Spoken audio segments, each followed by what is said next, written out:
You have to understand something about this lake. It wasn't just a body of water. It was mine.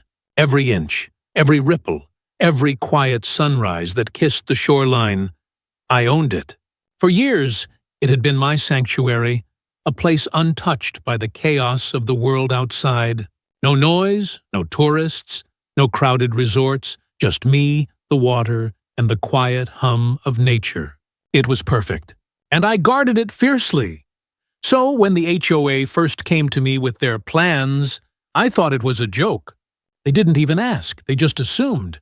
They thought they could build a resort right on my private lake. A full-scale luxury getaway with docks, spas, restaurants, and little cabins tucked along the shoreline. All of it. My jaw dropped when I saw the architectural model, polished and gleaming under fluorescent lights, and I realized just how audacious they were. The HOA president, Karen, naturally, stood there, beaming, as if she had just solved world hunger. She explained their vision, how it would benefit the community, how it would generate revenue, how it was for everyone. She was smooth, rehearsed, confident. The problem was, she had completely forgotten one tiny detail. I owned the land, every foot of it, every square inch of that lake. They didn't know I had been quietly gathering information, reading every permit, every zoning law, every obscure clause buried deep in municipal codes, and they definitely didn't know I was ready. I leaned back, smiled, and let them continue, letting the absurdity sink in. They had no idea how patient I could be. They thought a friendly nod or a polite shake of the hand would make me powerless. But I had seen this kind of arrogance before, and I knew exactly how to handle it. I didn't need to yell. I didn't need to argue. I didn't even need to threaten. I just needed them to realize, way too late, that they were playing in my world, and I always held the winning cards. The meetings went on. The presentations, the diagrams, the PowerPoints, they all happened under my calm, watchful gaze. I asked questions, subtle ones, designed to trip them up. Who owns the underwater rights? I asked once casually. Do you have a survey proving the shoreline boundaries? Another day, I asked about the liability insurance for dock construction, knowing full well that any misstep could land them in legal hot water. The best part? They didn't notice. Or maybe they thought I was naive. That was their first mistake. Little by little, I started planning my response. I wasn't angry. I wasn't impulsive. I was calculating. I documented every conversation, every plan, every overconfident smile that crossed their faces. I made notes, took photos, and reviewed every inch of my property with a lawyer's eye. Because while they were busy dreaming about the resort, I was preparing for the day when reality would hit them like a tidal wave. And it would hit. Hard. Because here's the truth. You don't build a resort on someone's lake without consequences, especially when that someone has spent years quietly turning that lake into an unshakable fortress of ownership, patience, and opportunity. They had no idea what was coming. They thought they were clever. They weren't even close. The lake was mine, and I intended to keep it that way, by whatever means necessary. It was finally time to face them head-on. I walked into the HOA boardroom, calm, collected, and completely aware of the power imbalance they didn't even know existed. The room was buzzing with excitement, a little smug, a little naive. They thought they were in control. They had their resort models spread across the table, tiny little cabins, a winding dock, a restaurant with floor-to-ceiling windows overlooking my lake. They were proud of it. Beautiful, isn't it? Karen said, gesturing to the model as if she were giving a tour of Versailles. Her smile was wide, her confidence unshakable. I took a slow, deliberate step forward and let my gaze sweep across the table. It's ambitious, I said, letting the word hang in the air. Ambitious.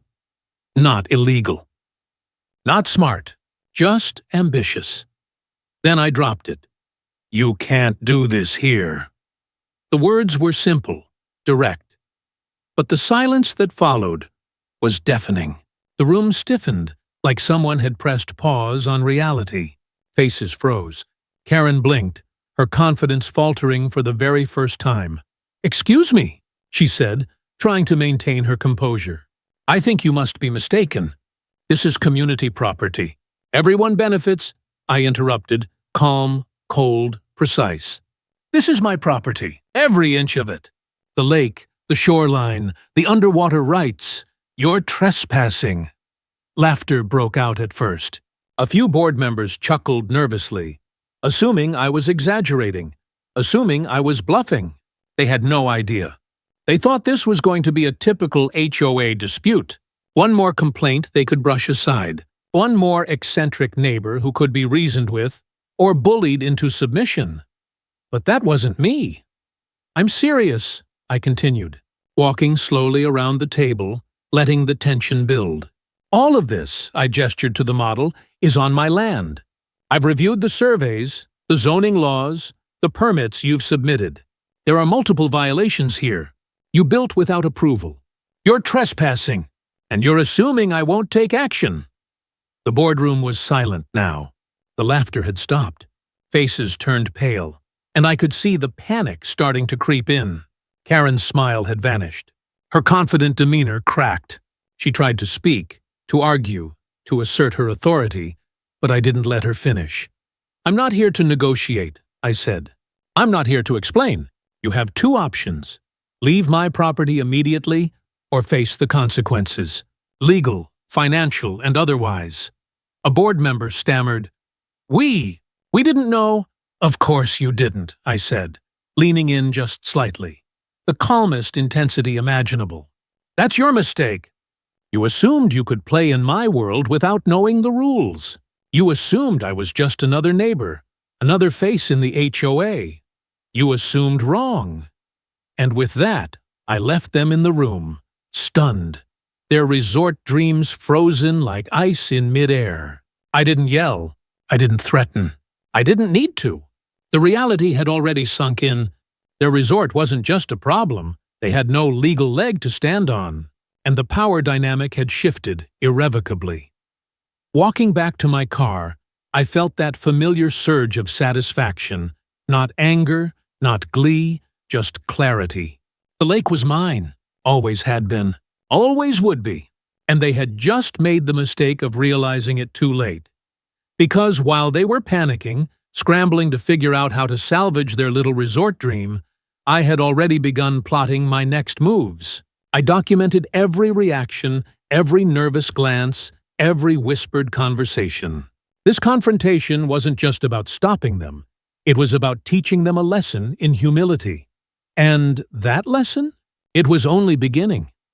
After the confrontation, I thought they would retreat. I thought they would pause, maybe even admit defeat. But I underestimated the stubbornness of the HOA and Karen's delusion. They doubled down. Construction crews returned, trucks rumbled along the shoreline, and suddenly my serene lake was a flurry of activity. Bulldozers, cranes, and power tools replaced the gentle lapping of water against the shore. At first, I observed quietly. I didn't panic. I didn't rush into a fight. I was already prepared to win. I watched every move with careful precision. Every crane lift, every foundation being poured. I documented it all. Photographs, videos, detailed notes. I wanted a record, a complete dossier of every violation and every reckless move. It wasn't just about proving they were trespassing. It was about understanding their mindset, their arrogance, and their overconfidence. Every time Karen strutted along the construction site, clipboard in hand, pretending to manage the community project, I saw the cracks in her facade. She smiled for the cameras, waved at neighbors who had come to see the exciting new development, and convinced herself she was untouchable. Meanwhile, I started reaching out quietly to lawyers, surveyors, and investors. I began exploring every possible avenue, not just to stop them, but to turn the situation into something far bigger than any of them could imagine. This was no longer just about protecting a lake. It was about seizing an opportunity hidden in plain sight. And while they were busy hosting little parties, inviting friends to enjoy the lake, and celebrating their supposed victory, I was calculating the next move. Every trespass, every unauthorized dock, every little breach was a potential leverage point. I didn't have to force their hand. They were already digging their own hole. I began seeing the bigger picture. The lake wasn't just a beautiful piece of land anymore. It was a billion-dollar asset. They were treating it like a playground. I treated it like a fortress, and the gap between their reckless ambition and my calculated patience kept growing wider every day. At night, I would sit by the water, watching the glow of work lights across the lake, listening to the sound of engines and hammers. Most people would have felt rage, frustration. I felt calm satisfaction. I knew that the chaos they were creating would eventually collapse under its own weight. They were planting the seeds of their own downfall, and I was ready to harvest. Then came the turning point. I realized that stopping them completely, piece by piece, wasn't enough. I needed a strategy that would make the entire HOA rethink their arrogance, that would not just remove them from the lake, but make them regret ever thinking they could control it. And that's when I started planning the billion-dollar twist. The moment when the HOA's resort dreams would collide with reality, and they would lose everything. Because here's the thing. In every story of greed and overreach, there's always a lesson, and I was about to give them theirs, in a way they would never forget. The HOA thought they were in control. They thought that all their cranes, docks, and resort plans had put them in the driver's seat.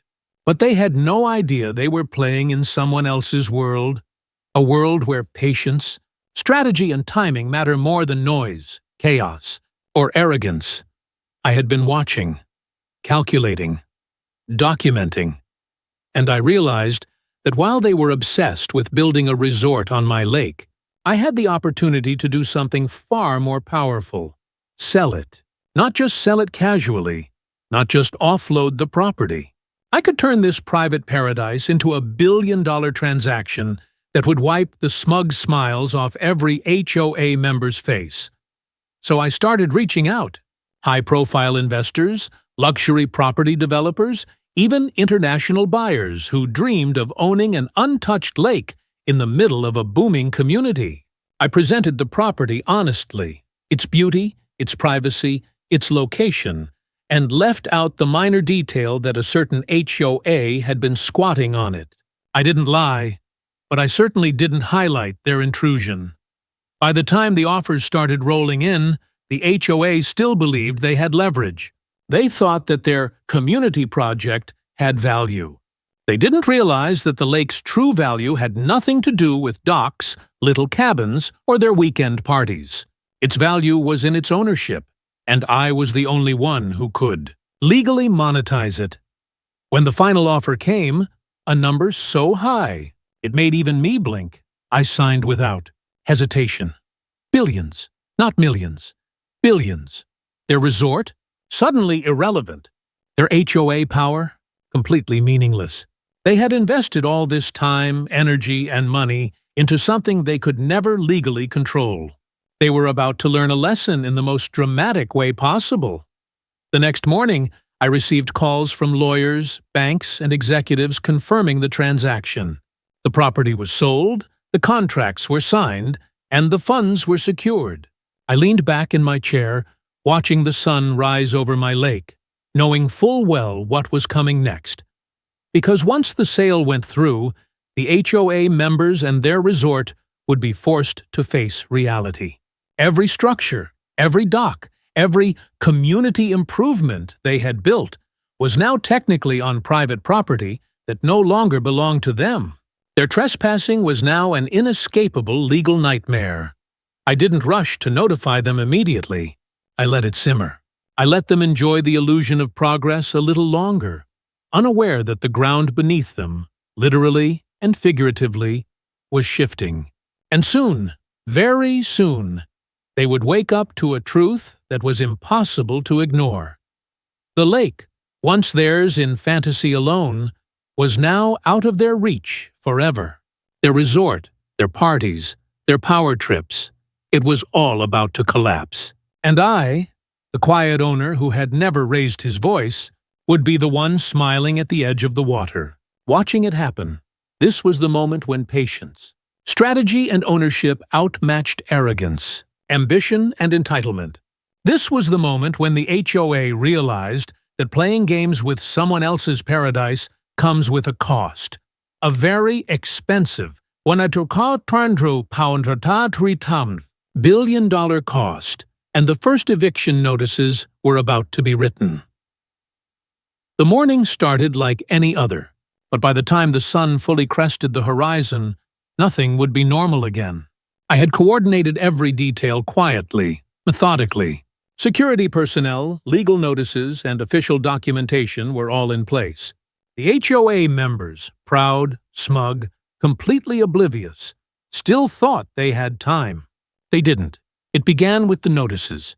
Letters delivered to every doorstep, each one formal, undeniable, and legally binding.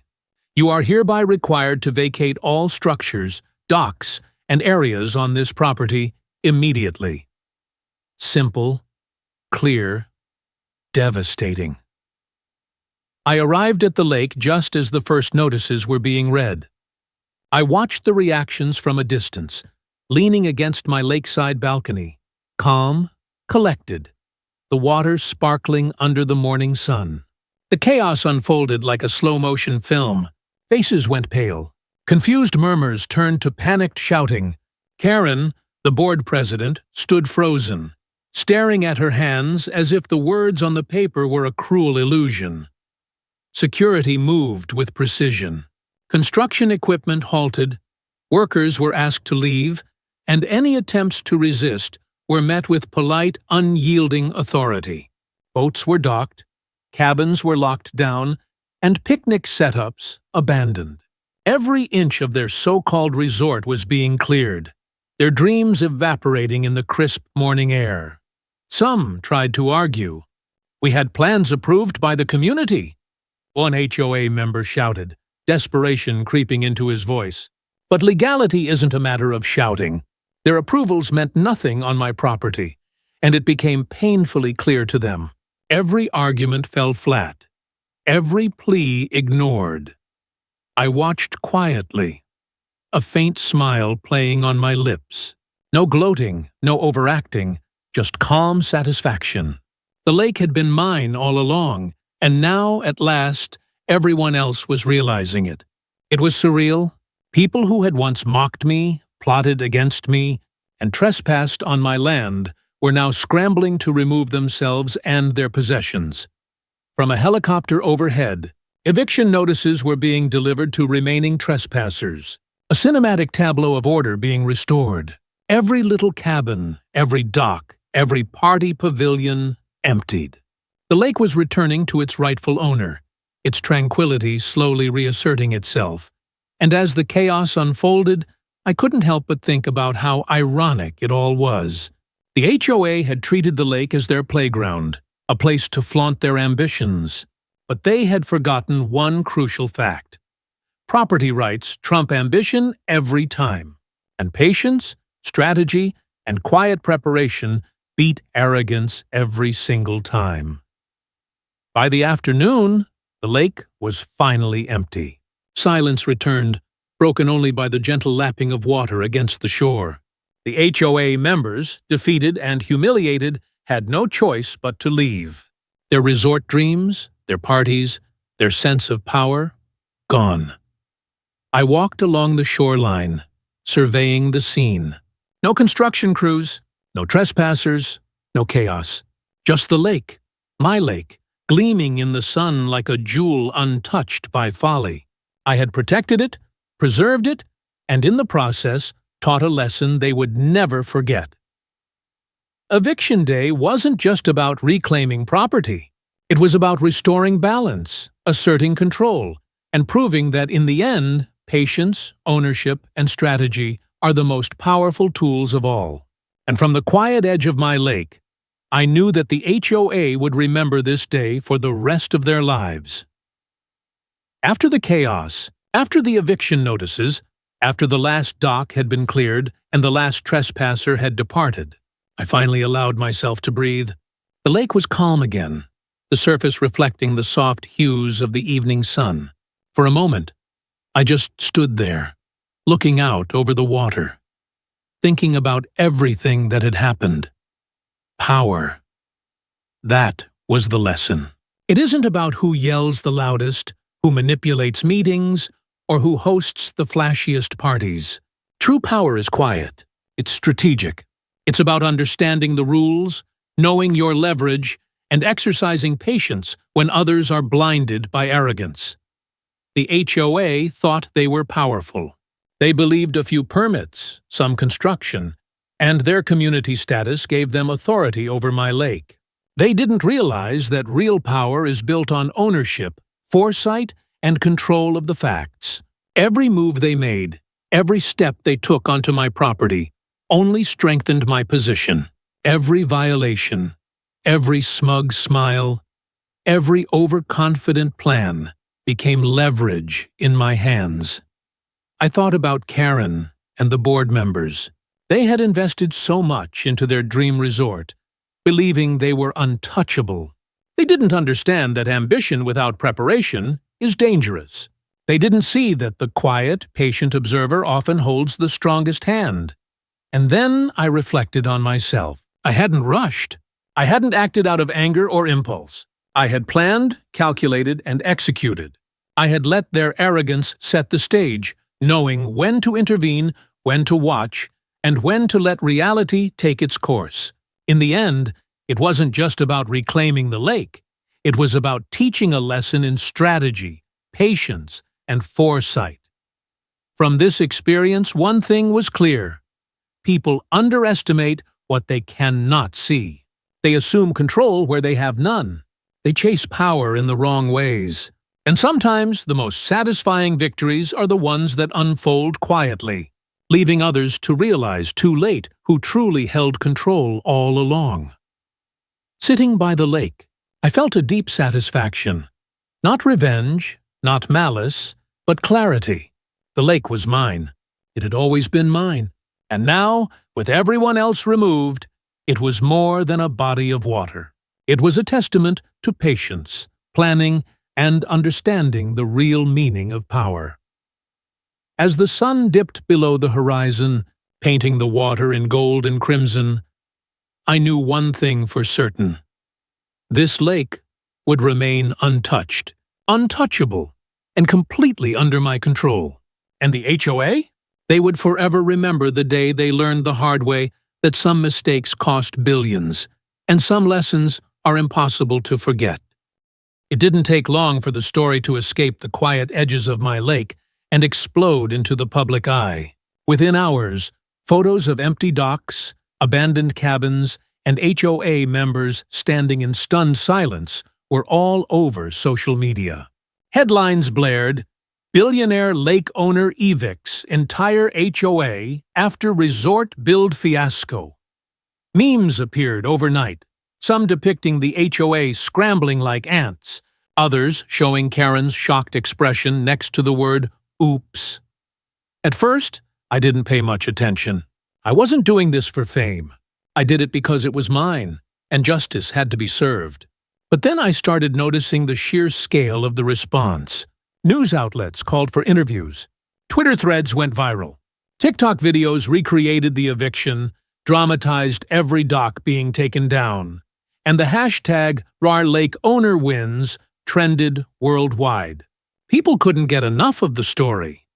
I watched it all from my lakeside porch, calm as ever, sipping coffee while the digital storm raged.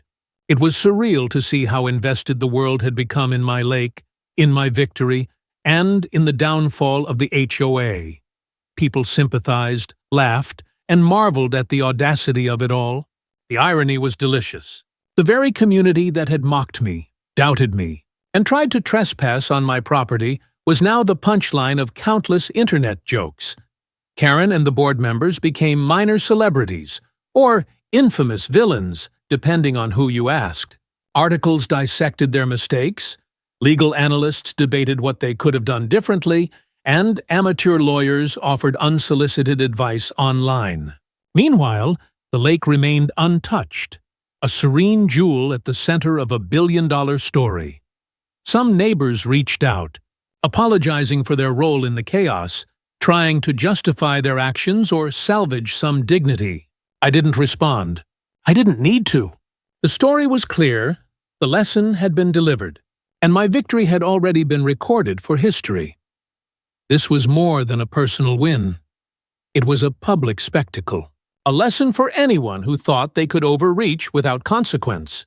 The HOA's arrogance had made them the perfect example, and in the age of social media, their mistakes were now immortalized, replayed, shared, and dissected endlessly.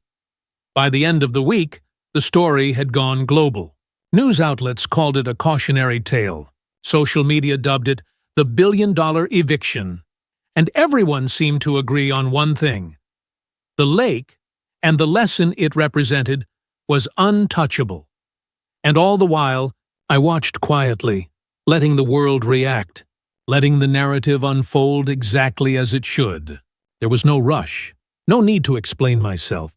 The lake, the victory, and the lesson in power were now bigger than any single person, any HOA, or any viral post. Because in the end, the story wasn't just about money, or property, or even revenge.